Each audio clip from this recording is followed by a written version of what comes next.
Here with our Week 3 APA Academy game versus Kelly, aka Under the Radar. Now, if you look over here to our right, we can see that Kelly, the phenomenal battler he is, also has busted team. He's got Tapu Koko, Ferrothorn, Hawlucha, Gengar, Alolan Mug, Mesprit, Licky Licky, Kingdra, Pelipper, Ludicolo, and Mega Swampert. Now, if you remember my team at all, you'll notice that my team does not deal with this at all. I've kind of had to go for more of a cheeky cheese comp to kind of even have a chance here because Tapu Koko comes in and it gets a kill. Mega Swampert comes in and it gets a kill. And so I try to kind of get some speed control going. So I did bring my Prankster Meowstic, Sunny Day, T-Wave, Reflect, Light Screen, get those screens up. I did go with Leftovers over Light Clay because I thought that the longevity would be better. That way I can get more screens up instead of just having this thing die after a few turns. I also have a Scarf Ditto. It's a Ditto. It does what it does. And then we have also our Galvantula here with Focus Sash, Giga Drain, Sticky Web, Volt Switch, and Thunder. Now, if he has Rain Up, Thunder always hits, but I always have Compound Eyes just in case. Now, main thing was if he doesn't get Hazards up, this thing kind of checks his Rain Sweepers because Ludicolo, Kingdra, and Mega Swampert all kind of get chipped down by this to the point where something else can come in and kill it back, like my Ditto. Now, this is also a Hawlucha check in case he starts setting up and there's no hazards up. Focus Sash will be able to kind of deal with that. Then we also have our Scolipede here. This is actually mainly for just a few things. This is here for the Ferrothorn, the Gengar, the Muk, the Koko. Yeah, that's pretty much it. Also the Licky Licky kind of, but not really. We do also have the Hidden Power Electric here with Life Orb to kind of hit that Pelipper hard. I did want to get Chip on that because if he has no rain, he has no speed control, and then Sticky Webs will be able to kind of finish it off. But I did go with Life Orb over. I was originally Fightinium Z for the Ferrothorn, but I figured the Earthquake and the Hidden Power Electric kind of needed that extra boost. So I did end up just going with Life Orb overall. Um, I do have my Alamamola with Wakanberry here with Mirror Coat to make sure that if he does have Koko with either his like Volt Switch or T-Bolt, if he's in on it, he can just kind of click that freely because I don't have any ground types here. So I was kind of baiting him into it. And if he wants to stay in with T-Bolt, I could live, unless he's like Specs. And I can mirror code it back and get the kill on the Koko. That's a dead Koko. That's a win in my book. Also, if he wants to Volt Switch out into like a Ferrothorn, his Mega Swampert, his Hawlucha, anything to take advantage of this thing, that thing will die. Now, my win con right now was, oh, where did it go? It was Calm Mind and Cosmic Power. Dual Dance, Clefable here with lefties, Calm Mind, Cosmic Power, Soft Boiled Moonblast. That's the main reason I have the Scolipede to take out the Ferrothorn, Gengar, Muk, to kind of get chip on them. Because after that, this thing can win. And I figured setting up was the only way that I was going to win this against this team. So basically everything was to get chip with this, get things burned with a Scald, Ice Beam, get him one Mont down, all that. Then also have just somewhat check to any of his Rain Sweepers if he doesn't have hazards, and kind of T-Wave things, get screens up for this Clefable. Now, I am physically defensive, just kind of eat from the Mega Swampert. I am, physically defensive here just because Aloe's bulky as crap, but I also have the Spadef to live those T-Bolts. Max attack with a little bit of investment in our special attack to kind of get decent chip on that Pelipper. And then we got max special attack, a little bit of HP just because I only needed this much speed. Can't remember for what. This game was like 4 months ago. Crazy, right? I know. I told everyone I would upload, so I'm gonna upload. And then we have Fizz Def here for the Mega Swampert. also the Hawlucha, kind of a Hawlucha check with the Thunder Wave. So yeah, let's go ahead and get into the battle. Let me gotta get this off. Nope. Where's my... I guess we don't have my battle up. Wow, I am super good, but I am not going to edit this because I'm trash. Alright, let's get that one up. Boom. Aha! Nope. Nope. Wrong one. That button. Let's go. So, let's back it up. He's got the Muck.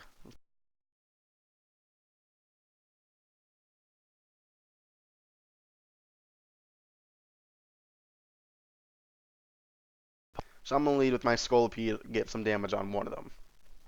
But he does decide to lead off with the Muck. So I was like, oh, okay.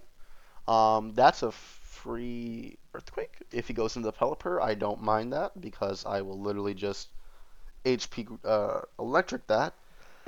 Kind of get some chip on that. So I was 100% allowing my Scolipede to go down for chip on whatever because this thing could have, swept at the end if the right mons were down, but he had just a whole lot for it. So I do go for that Earthquake, and it looks like it's going to be a 2-hit KO. Even with the Gluttony Berry, still going to get that kill. But he curses up, and I was like, oh no. He did get a curse sweep, I think, like week 1 or week 2, which is super fun. I was like, oh, what do I have for this? I was kind of looking around my team, and I was like, you know what? I just got to get Chip off with Earthquake, and I was figuring it should be at least more than 50%, so if he wants to recycle, I can win this war. I go for the Earthquake, and I was like, cool. He goes for the knockoff, and I was like, okay, that's fun. +1 knockoff does not kill me. Get the speed boost. And I was expecting Shadow Sneak here, but I was like, I did enough, so I could just kind of... I can't really... Didn't want to save this at all.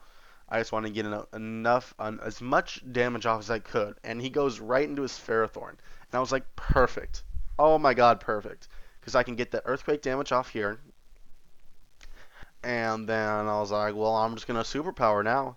I don't mind if I die because I just wanted to get, damage off on the Muck and this Ferrothorn for the Clefable. I was like, perfect, Scolipede, you did your job. Go ahead and die those Iron Barbs. Ah, excuse me. Trying to get these all, done as soon as I can because the only time where I got the house to myself with everyone kind of home, it's never too quiet. So go right into our Galvantula here because he got the Stealth Box up. I decided, my Focus Sash isn't going to be as necessary here. I am going to go straight for the Sticky Webs. I think he was expecting the HP Fire here. Didn't have it. I just go for the Sticky Webs and wanted to kind of get, if he wants to remove my Sticky Webs, he's going to have to remove the Stealth Box as well. I am going to go for the Thunder here, get the kill. At this point, I was like, okay, 5-5. My webs are up. This is doable. This is somewhat doable. I got Chip on the Ferrothorn, and, that Gengar's still a threat, but, can't do anything about that right now. He goes right out into his Tapu Koko, and I was like, okay, well, Thunder does a decent chunk under terrain, and I'm faster, so I was just going to go for that. Hit him with the Thunder. Does decent amount, 40% I'd say, 45%, but he goes for the Calm Mind. And at this point I was like, oh no. If I look at my team, I have no electric immunity. This is my only electric resist, and it's not doing anything to him. So I'm going to Volt Switch out, and I'm going to go right out into my Ditto because I was like, well, I can't do anything else.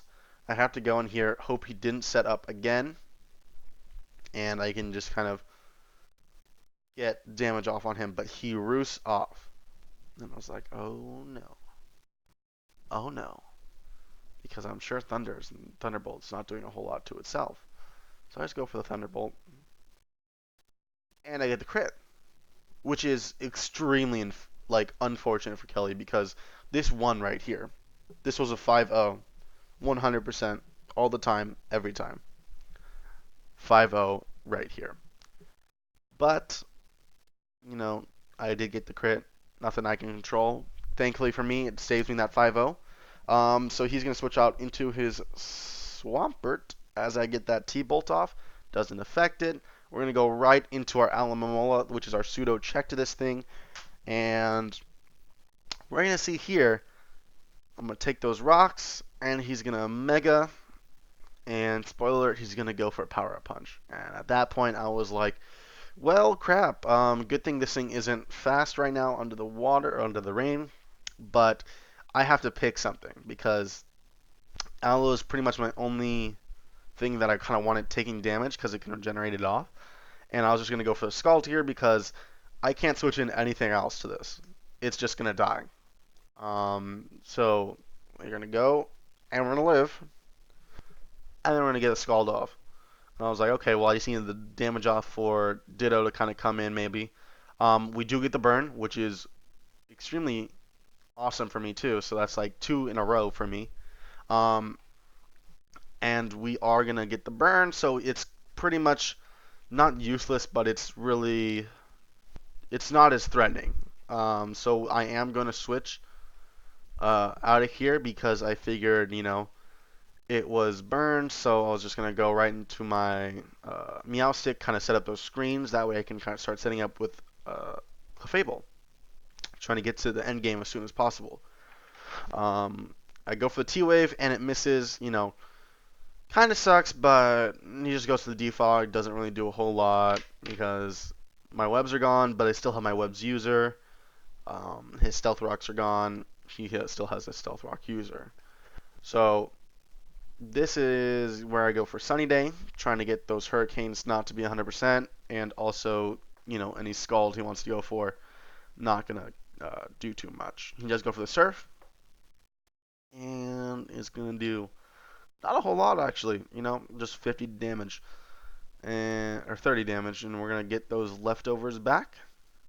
Super glad I got leftovers instead of Light Clay, by the way. I go for the light screen, because I was like, oh, he's going to, either go into his Tapu Koko or his Gengar on this thing. So he does U-turn, and he goes right back out into his Koko. I do not have a single attacking move on this, so I could not take advantage of that, which is just dandy, because I do not know what to do with this. Since he's not set up right now, I do think that Clefable's the best play, because I'm figuring he's going to roost here. And I can get in, and we could just Calm Mind up together alongside each other. But he Calm Minds first. And, at this point I was like, well, this is not going to be fun.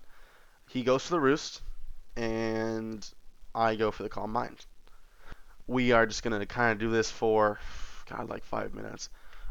Basically, we both get up to like 5, 6-ish area. I'm going to skip a little bit, because not much happens. He rises, and all that. His last move is Sub, so that is a thing for my Ditto. Kind of skipped a little bit there, but really we're just getting like +6 right here. Neither of us kind of wanted to do anything. My light screen wears off, and his electricity disappears, so his Thunderbolts aren't going to be doing as much anymore. It was kind of perfect timing with the light screen and with the electric terrain. But he's just going to Calm Mind up, and we're going to Calm Mind up. Really, at this point, I was like, okay, I needed to Calm Mind first. This thing is a threat. I need to take out this before I can set up my Cosmic powers. And he's going to Calm Mind up again. I think this turn we take out his Sub, maybe? Because I think we got to +6 because he did that Sub. No, we get to +6 here. But since he did do the Sub, we are 1 ahead of him, because we've just been clicking Calm Mind. So I know that we are ahead of him by 1. He's going to go for the Calm Mind, get to the +6. I do believe. Then do we Moonblast here? Hopefully we do, because this is real. This is real gameplay right here, boys. Or not. We don't. Get to this right here. Like I said, I know we are 1 ahead of him. I think this is the turn. Hopefully. Come on. Give it to me. This point, really, this was our only chance. Mainly, I just wanted to kind of break the Sub and get him low enough to where Ditto can revenge him if need be. And we do go here and we break this up. Finally, right? You know, what a great stalwart we've had in here. At this point, I was like, okay, well, I'll just Moonblast again. And oh no, he Z's. Now, I don't know what the calcs were, but if he Z'd when he was +1 under electric terrain, I think it would have killed me. So, you know, I don't know what holding onto it was going to do. But for this whole time, I thought he was going to be like Magnet or something because I didn't see any leftovers. So I thought he was going to be Magnet, but we live that. We get the Moonblast off, and it looks like Moonblast does enough to break us up regardless. So I was like, okay, we could do this. Now, I was thinking he was going to roost off, and I was thinking Moonblast was going to be able to, you know, drop his special attack eventually. Um, so I just go for the Moonblast again. And he just goes to the T-Bolt, trying to kind of kill me. And I was like, oh, okay, well, now this thing is useless because if he goes into anything faster, I'm dead. And he has a Gengar right there. I was like, okay, well, I was just going to soft boiled up in case Sludge Bomb, Sludge Wave doesn't kill. But it does. And I was like, okay, well, that's fun. Basically, so Tapu Koko's dead. Mega Swampert's burned. This was the last threat remaining. I'm thinking here, it's Choice Scarfed. Go for the T-Wave. Get it parried. That way, Galvantula or Ditto can come in and win Speed Tie. He does get parried here, which is pretty big because this next turn, I do go for the Light Screen, and he goes for the Sludge Wave again. Now, I think he would have killed. I'm not 100% sure if he didn't get parried there. But really, all that did was kind of give me a Light Screen and kind of allowed me to save my Meowstic. I am able to switch out here into my Ditto because it's going to resist it. Because there's no way he went for Sludge Wave when he could have Shadow Balled unless he's like locked. So based on that damage though, he was also Choice Specs. So he's going to go here for the Sludge Wave. That does jack diddly squat. I get the Cursed Body. Not like he was staying in anyway, so that doesn't matter at all. And I'm just going to go for that Shadow Ball. He's going to go right out into his Ferrothorn, and Ferrothorn is going to perish. Just going to die. At this point, I was realizing, wow, you know, Ditto and Galvantula can definitely win this because they have the coverage to do it. He goes into his Pelipper here, gets the Rain up. At this point, I was like, okay, Galvantula wins because I just go into Meowstic, sack that off, get the Sunny Day up, and then Galvantula can just win from there. Go for the Shadow Ball here, because I was like, yeah, might as well. I get the Spadef drop, but he goes for the U-turn, so that Spadef drop didn't matter too much either, because he U-turns out, so he is going to go right into his Mega Swampert, and it's going to scare me out of here. I am going to go into my Aloe because I was like, yeah, Aloe's just a safe bet. And I could just regen up and switch out into whatever he wants to switch in after that because he can't really touch me after he's burned. He does a double, which I'm like, oh, fun. Now, unless this thing gets paired here, something dies. So, Aloe, I just left in, went for the Scald. This thing gets a Shadow Ball off, and it kills me. But, you know, still be able to get the Ditto back in, do a Shadow Ball right back to him. At this point, I won the game because either one of Gengar or Mega Swampert lost to the other one. So he goes into the Pelipper. I go for the Shadow Ball. Now, I don't think I can kill the Mega Swampert at the range it's at because Mega Swampert is actually really bulky. So he's going to go right back down into it. And then I'm going to switch right into my Meowstic because since it's burned, I could probably take it. I switch right into it, and he goes for the EQ. And this thing is going to eat it. Look at that damage. Oh my god. Oh, no, no, no, no, no. Now, At this point, he doesn't really have a whole lot of options. He's probably just going to waterfall me, flinch me down. So I was like, okay, well, I'll just go for the reflect. That way, my Ditto can come in and just kind of click, waterfall or earthquake, because either one would win the game. But he goes for the waterfall, he gets the crit, and that pretty much just makes it so my Ditto wins instead of my Galvantula, because Galvantula would have been able to, if I got the Sunny Day off there, which I went for, Galvantula would have came in, got the Giga Drain, and then it would have thundered the uh, Gengar with the Ditto in the back. But, this actually works fine because Ditto just goes for Waterfall twice and just kills that Swampert, and it kills the Gengar. Now, I do think that there was a little bit of hacks in this game. There was a little bit for both sides because, the crit at the end didn't really matter a whole lot. The miss T-Wave didn't matter a whole lot. But in the end, I lost turn 12 to that Coco. That was